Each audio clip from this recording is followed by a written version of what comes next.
அவனும் ஒரு delivery boy தானே.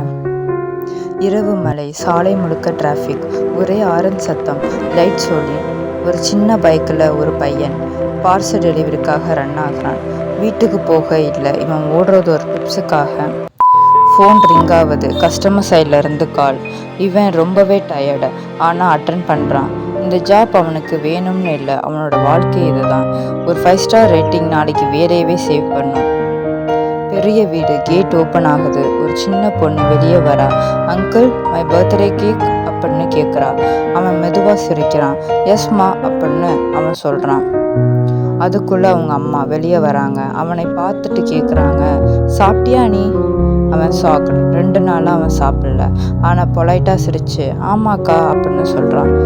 இன்சைட் வா, சாப்பாடு இருக்குது அப்படின்னு சொல்கிறாங்க. அவனை டைனிங் டேபிளுக்கு கூட்டி போகிறாங்க. Hot tea, full plate food, towel கொடுக்குறாங்க. இது அவனுக்கு ஃபஸ்ட் டைம் ஒரு அன்னோன் ஹவுஸில் respect.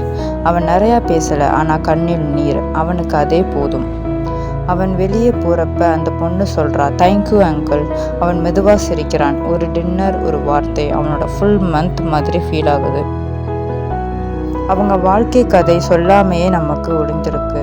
Respect them, smile at தம். ஒரு சாப்பிட்டீங்களா என்ற கேள்வி ஒரு மனிதனோட மனசை பதற வைக்கிறது.